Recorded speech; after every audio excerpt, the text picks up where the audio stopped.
Hey guys, welcome back to Coach Hall Writes. Today's video is part one of a new mini series that I'm doing where we're going to be looking at an argument prompt to help you prepare for AP Lang question 3.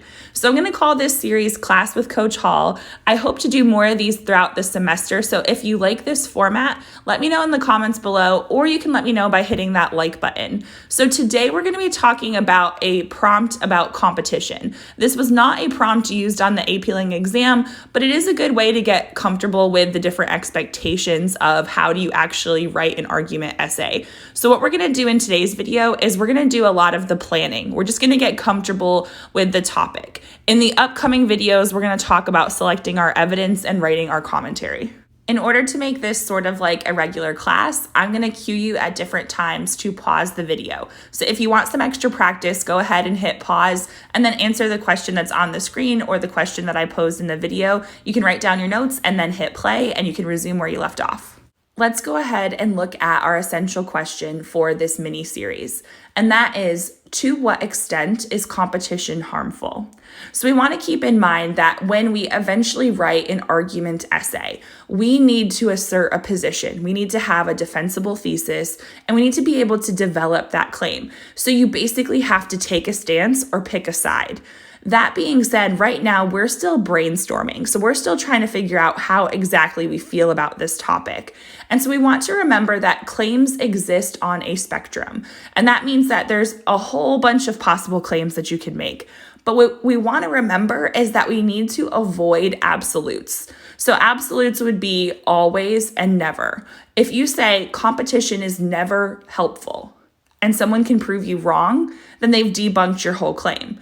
Or if you say that competition is always harmful, if someone proves you wrong, if they have a counter argument that can contradict what you've said, then they have basically poked a hole in your claim. So we want to avoid those absolutes of always and never, but that doesn't mean that you need to choose the exact center either. So what we're going to do in these coming slides is we're going to ask ourselves, when is competition helpful and harmful, to try to figure out where we stand on the issue. If you've seen an argument prompt for AP Lang question 3, you've probably noticed that they give you a quote. Now, you don't need to actually rewrite the quote. You don't even need to actually acknowledge who said the quote. It's just inspiration for your essay. It kind of leads you into the topic that you're writing about. So what I like to do sometimes with my students is I like to give them a few different quotes about the topic that show different perspectives, just so that they can see how other people feel about it before they try to figure out their own opinion. So what I did here is I put 3 different quotes from 3 different people all about competition. And so if you'd like to participate with this video, what I'd like you to do is I'd like you to pause the video and I'd like you to paraphrase each of these quotes, which means I want you to rewrite it in your own words. So figure out what the person is saying and figure out how you can convey that in your own words. And also you might try to think about which of these perspectives you agree with the most.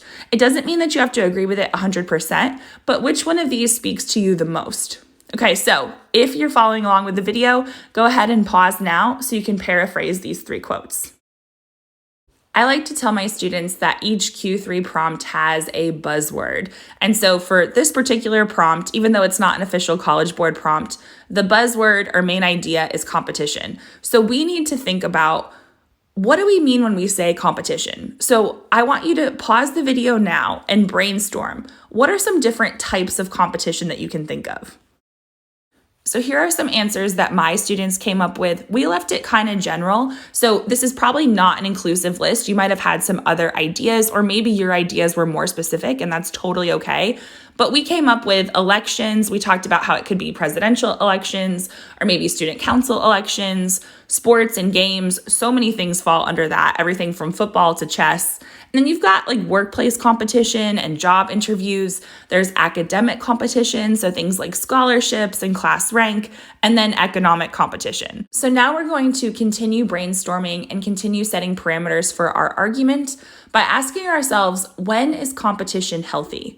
So what I want you to do is pause the video and try to come up with some reasons or even situations when competition is beneficial or healthy. So here are some of the answers that my students came up with. They said that competition is healthy when it cultivates personal growth. Now, in an essay, you'd have to actually explain that with different examples and really dig into the commentary. They also said that it's healthy when it teaches traits like teamwork, discipline, and self-confidence.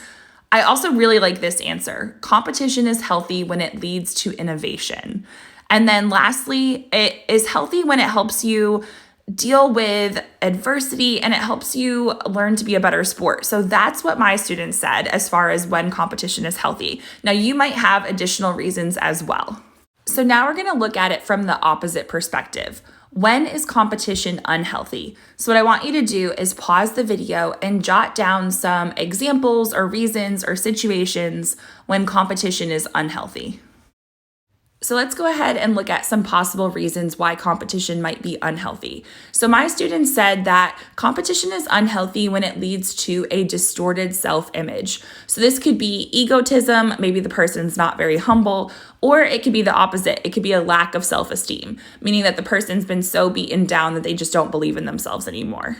It's also unhealthy when it leads to cheating, bullying, or taunting, or when it leads to severe physical or emotional harm. Competition is unhealthy when it destroys confidence or relationships. And lastly, competition is unhealthy when it disenfranchises other people.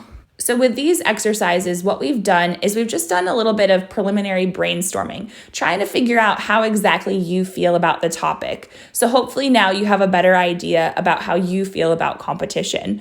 And what we're going to do in the upcoming videos is we're going to look at how to select evidence. We want to focus on specific evidence because that gets you a higher score on the rubric. And then we're going to talk about how to take that evidence and add some meaningful commentary. So I hope you guys will come back to the channel to check out those videos as well. Remember, if you like this video, do me a huge favor, give it a thumbs up or let me know in the comments below. And until next time, guys, happy writing!